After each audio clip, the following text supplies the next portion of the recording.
the one thing that we have in this community that keeps us all going and all together, and so the right hand knows what the left hand is doing, is call it collaboration, call it cooperation, but you put those two together and you have developed a sense of community within the community, and I think that's a must. Many times I call it an oasis in a field of corn and beans. But the people, to me, are what are the most important thing in this community. That's why we're here. Welcome to Leading Iowa, Good Government in Iowa Cities. With me, as always, is my co-host, the Mayor of Dubuque, Brad Cavanagh. I'm Dave Martin. And who do we have with us today, Brad? Introduce our guest. Well, today we have the Mayor of Clear Lake, Iowa, Mr. Nelson Crabb. And Nelson's been mayor for quite some time, so I'm here to learn something from him. So I'm looking forward to this conversation. But welcome, Nelson. Thank you. It's a privilege to be here. So, the reason why you're here is because you and I met at an Iowa League of Cities conference, and I said, "Hi, I'm David Martin. Who are you?" You introduced yourself, and you said, "You're from Clear Lake." And I said, "Clear Lake? You're from Clear Lake?" And everybody in the room looked at us because we were crazy. And so let's just start with what put Clear Lake on the map for some of us. What was it, 1959? Some people call it the day the music died. Tell the folks what happened and how that's really affected your town and the history.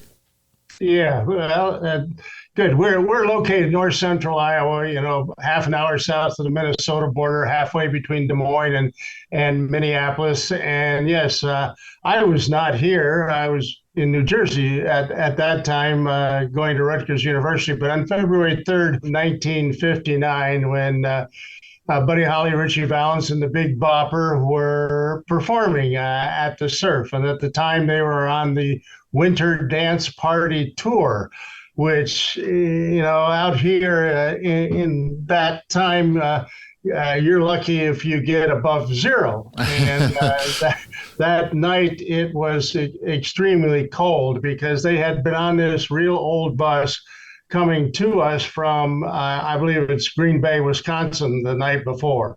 And they were just crisscrossing the states of Minnesota, Iowa, and Wisconsin on this tour. And so Clear Lake was the very next night, if you can imagine that, coming from Green Bay down in that cold. And they performed.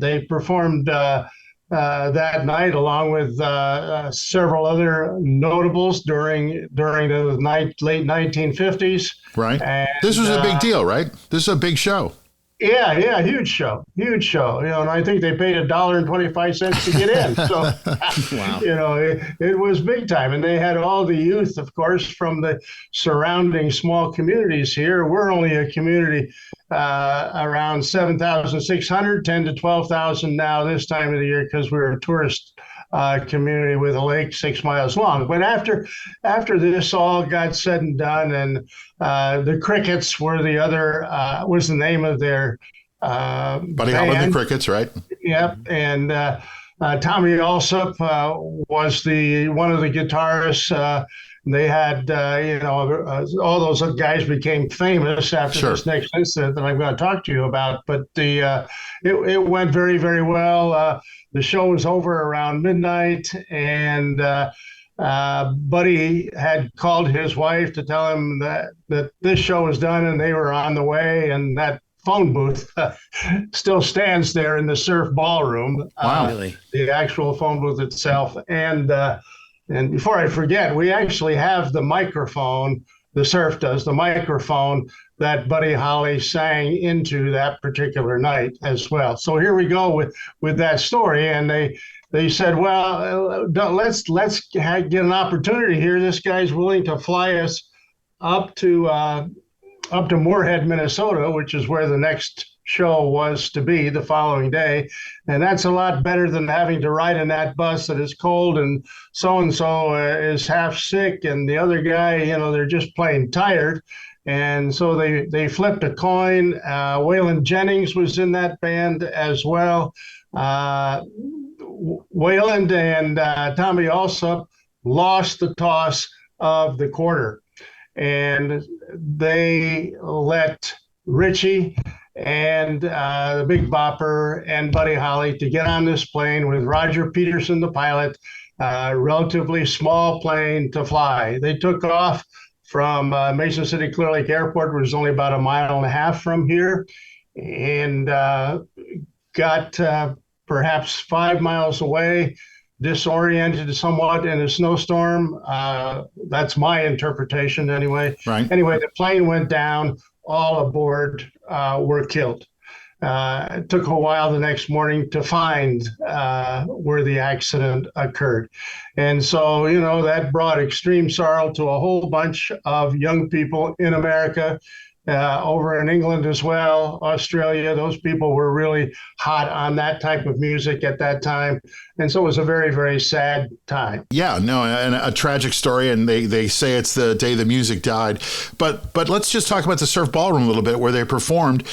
You mentioned that you recently received a gift of Buddy Holly's microphone from the show. What I read about this, it seems like this theater, this stage is ongoing. It is maintained, and it's thrived, and it continues to be a real concert venue and attraction for your region. Is that correct? Absolutely. It's certainly a big draw.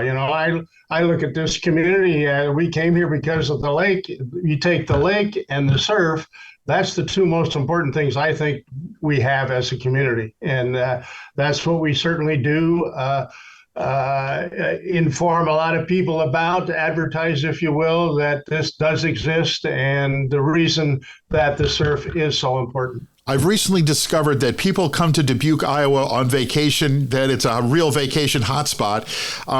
So I'm sure Brad will be listening to this part. How do you sort of manage as mayor to, pay respect to the history of a place like the Surf Ballroom, but keep it vital and moving forward and, having it be such a big part of your community? And number one, we look at it not as so-called dark history. We look at it as an opportunity, as the song goes, to keep the music alive. And it's not just rock and roll music that we have there, but, it's a whole variety.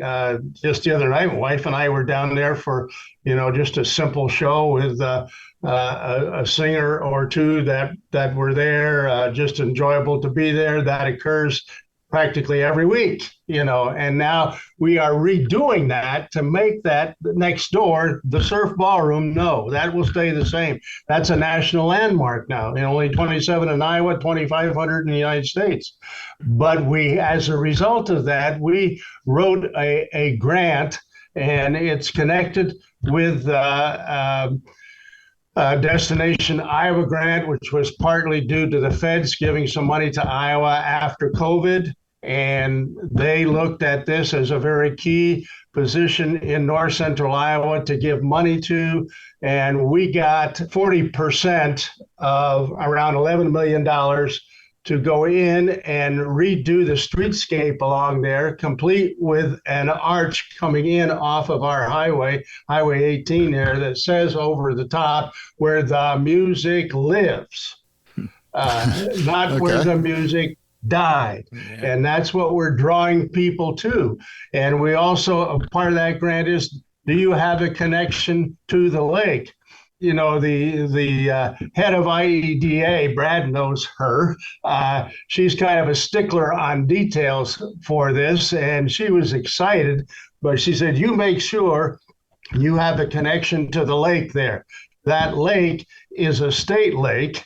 It's one of the 3 sovereign natural lakes in the state of Iowa. Oh, yeah, we'll do that. We'll do that fine.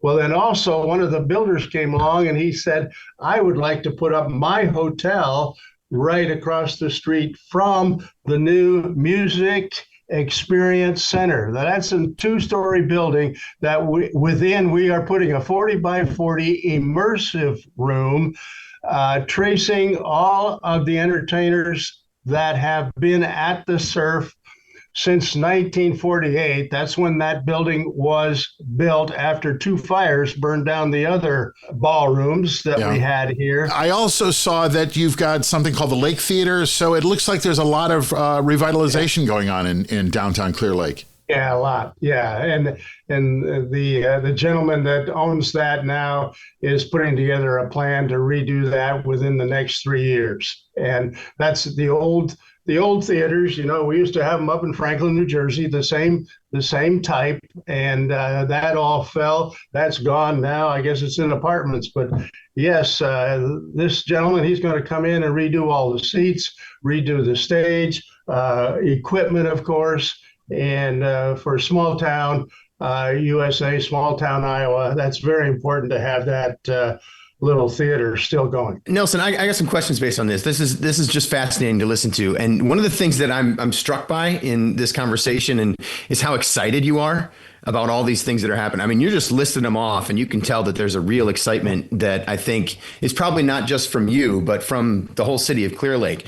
And I'm a little curious about some of your perspective over time. So you've been mayor for how long in Clear Lake? Well, the end of this year is 20 years. 20 years. Yeah, that's great. Congratulations on that, by the way. That is really great. So, and you mentioned a couple of things in your last description. You were talking about the Iowa Economic Development Authority, and you're talking about state funding. There's always federal funding. There's the funding that we bring to things. One of the things we've talked a lot about on this show is the partnerships between the different levels of government and how that has worked.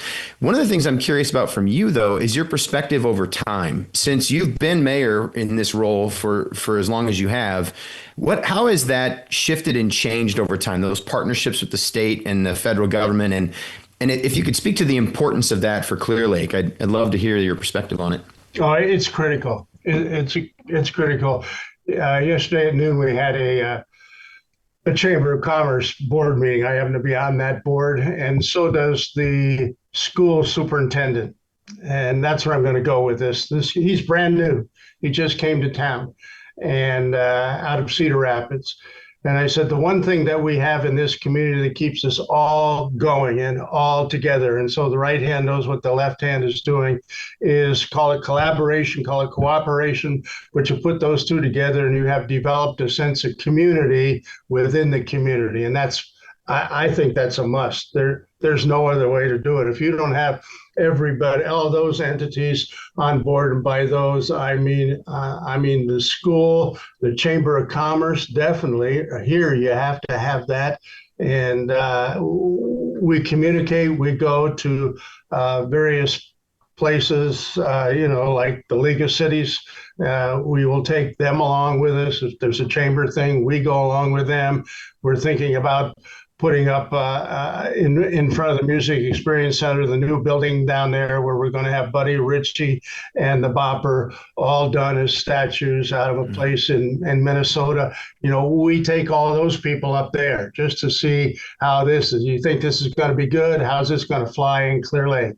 And yeah, if you don't have that cooperation, I don't think you have a together community. So you were talking about these projects and all the other things. What are some of the other big projects that you have right now on the list in Clear Lake? Because I know you were talking about a federal grant that you're meeting on and talking about and making sure that you can secure. Yeah, we got a raise grant a year and a half ago from the feds, and that is it was just a planning grant to begin with, and to look at a main entry off of I-35, and I-35 runs from Minneapolis to Des Moines right by our front door, less than a mile away.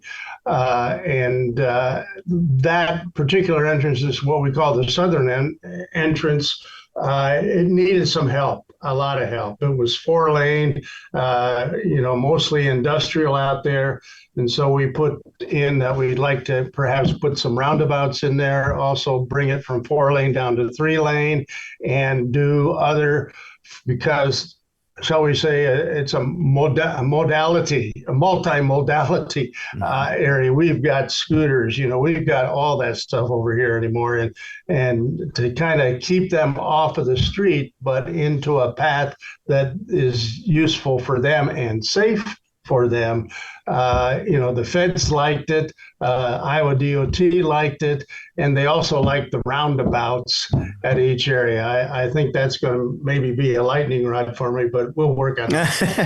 Hey, we've done roundabouts. They work out okay. Great. Another program that I read about that you started certainly sounds like good government in this Iowa city, a clearer, cleaner, Clear Lake. Can you explain that?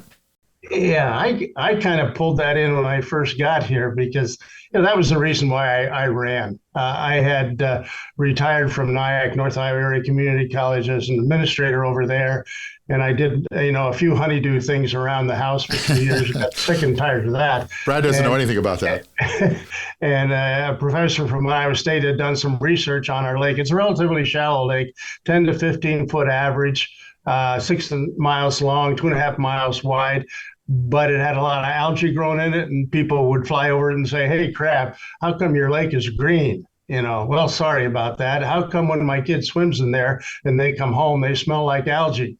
And I thought, we've got to do something about it. And you couldn't see more than 2 inches, from top down. So the clearer, we tried to put that together. If it's clean, then it's going to be clear. They work together. And how is it now? And now, at that time, you're lucky if you could see 3 inches straight down.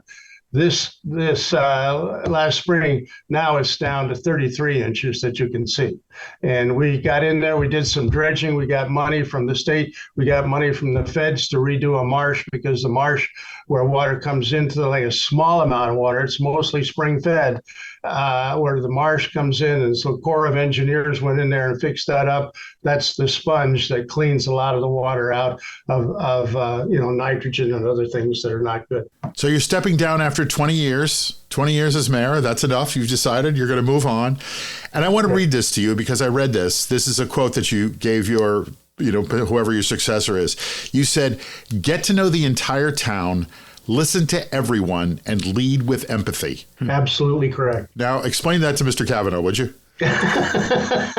Well, I don't have to do that for him. He's got the best community in Northeast Iowa that exists. He's got her down. But get to know the entire town. How do you get to know a town? Well, you get out and about. You can't sit in this chair that I am now and talking to you guys, but you've got to get out and about to the town. They go in, to become perhaps a member of one of those groups. When something's going on, when you have Thursdays on Main, which we have every Thursday in the summer downtown, and we bring in a rock and roll bunch, and we have little vendors all along the side, and it runs for 2 or 3 hours. You get down there, and when you get down there, you see people that you haven't seen because they've been all in their igloo during the wintertime, and right. They come out, and you have to chat about, and you get to talk to people. You put yourself out there, let them talk to you, and you have to. So is this where you have to listen to everyone? Well, yeah, sure. Why not? My ears still work. Okay. And is there a difference between listening to everyone and doing what everyone says? Yeah, there is. I usually say, well, thanks for your contribution.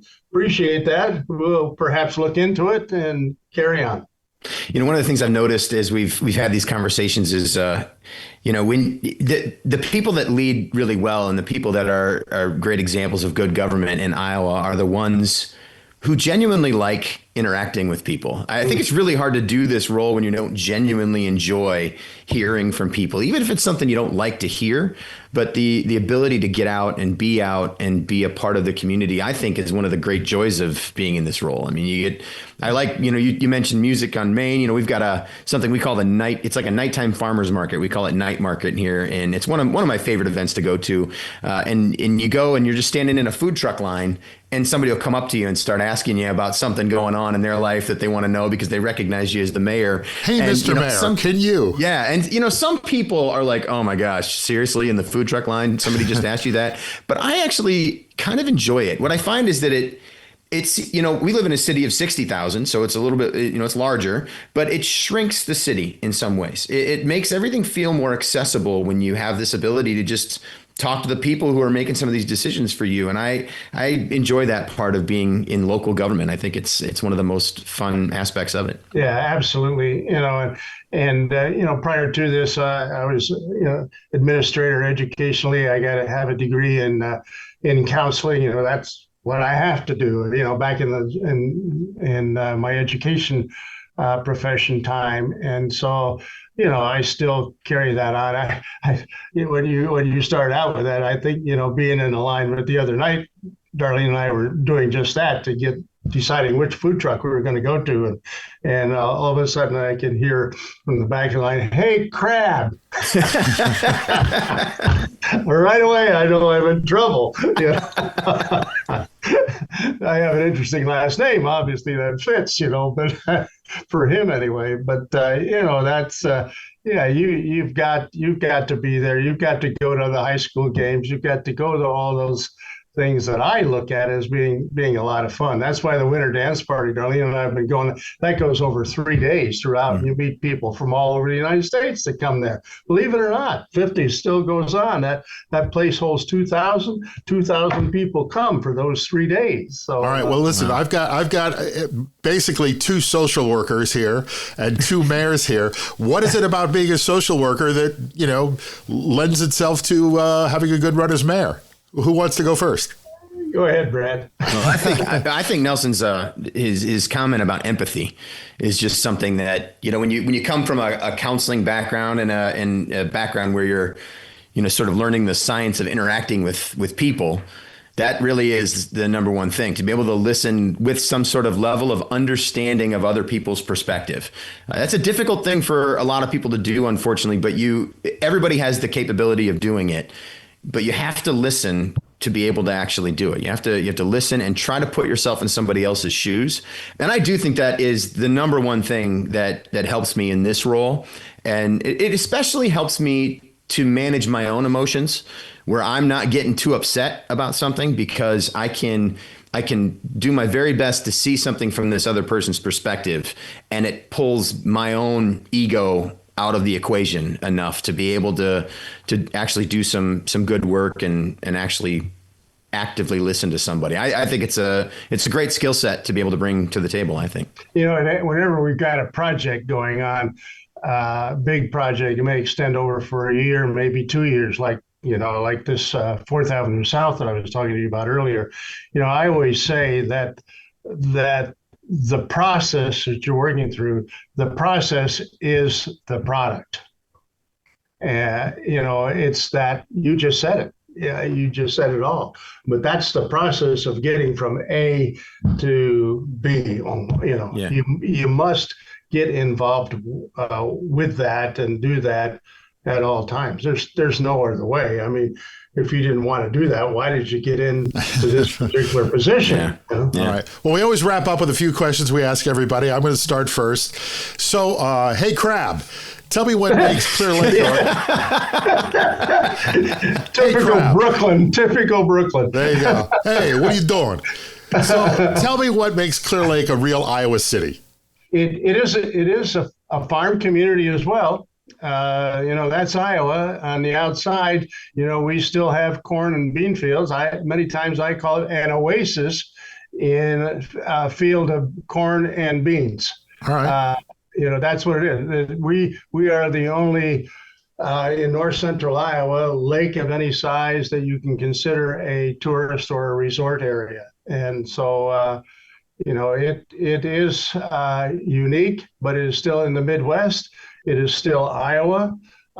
We still have a small number of farm owners. That's cut back. The farms have gotten bigger and bigger. They're not the little half-section farms anymore.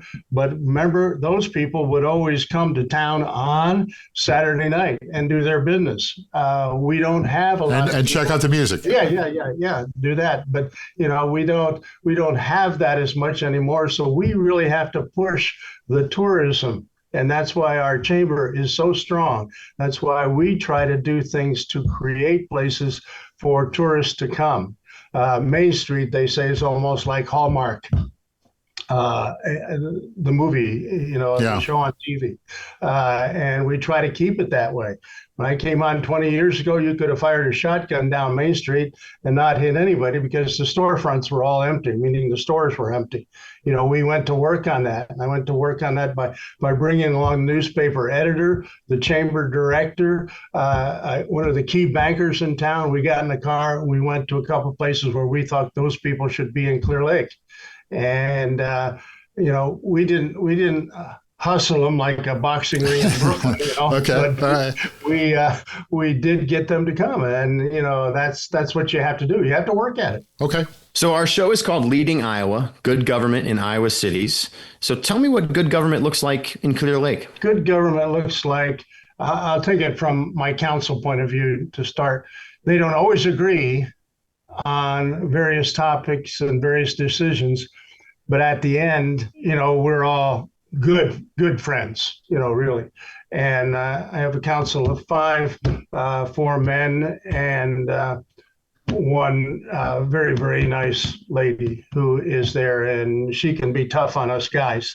But that's to me, that's what it's all about. Is that you have your own independent mind, perhaps, as what's best for the community as individual council people, and you also realize that when they say it's a council's decision, that decision is upheld and supported by all, even those who may be negative. Which, ironically, right after here, I've got to run down the hall and meet with 4 guys on this 4th Avenue South.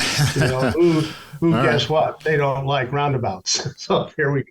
You've been mayor for 20 years. You've talked about a lot of stuff you've done in your city. You talked about a cleaner, clearer Clear Lake. You talked about revitalizing downtown. But over 20 years, you look back, what's the thing that's going to stick out in your mind? The people. The people, and we have talked about that this morning. But the people, to me, are what are the most important thing in this community. That's why we're here. We're here for the people, and these people are very, very good. We at our parade the other day, 4th of July, they can count now, on this cell phone. They know how many people were there, and they said there were 20,000 people in the 1.5-mile parade that we had. With you as Grand Marshal, I'd like to point out. With you as Grand Marshal. Yes. Yes. Was that fun? Yeah. Yeah, and I'm always in the parade and somewhere, usually walking along. All right. I looked out this time, and I could sit on the back of the car. You got a ride. Queen Elizabeth way. All right. All right. Well, we got one final question for you, Nelson. What is your favorite place in Clear Lake? The seawall. Back in '33, CCC guys came in and to give them something to do, I guess. They put up this huge seawall between our city park and the lake, and it was made with granite stones that came out of the farmers' fields. They put it together. They didn't have any ready mix then, it was all hoe and mix and put it together. But I just like to go down there. I don't care if it's 20 below and the lake is frozen to 24 inches or whether it's a beautiful July day like today. Just to go down lunchtime, pull up my pickup, sit there and stare at that lake. All right. Don't ask me why I stare at the lake, but I think it's somewhat relaxing, well, even if it's ice. After November, it sounds like you're going to have a lot more time to go do that. So congratulations on 20 years as mayor of Clear Lake. Congratulations on keeping the Surf Ballroom alive and well. Yeah. And, hey, thank you very much. It was a pleasure talking to you. It was a pleasure to meet you. And thanks for coming on the show. You're very welcome. And thank you. Brad, thanks for the contact. I appreciate that very, very much. Yeah, absolutely, Nelson. Thanks for being here. Well, thanks for another episode of Leading Iowa, Good Government Iowa Cities with my co-host, our mayor and yours, Brad Cavanagh. Thank you. I hope you learned something for your next 16 years as mayor of Dubuque. Yes, absolutely. Yeah. Good, yeah. All right. Everybody's got to have goals, right? That's our show. Thanks for listening. Join us again right here for the next episode of Leading Iowa, Good Government in Iowa Cities. Make sure you like us and share us with your friends. Follow us on Facebook. Leading Iowa is a Valley Park production in association with the Iowa League of Cities. The show is executive produced by Katie Wheeler and Brad Cavanagh for the Iowa League of Cities. Jim Ludlow, Dave Martin, that's me, and David Snyder are executive producers for Valley Park Productions. Our show is edited and produced by Jason Stershic.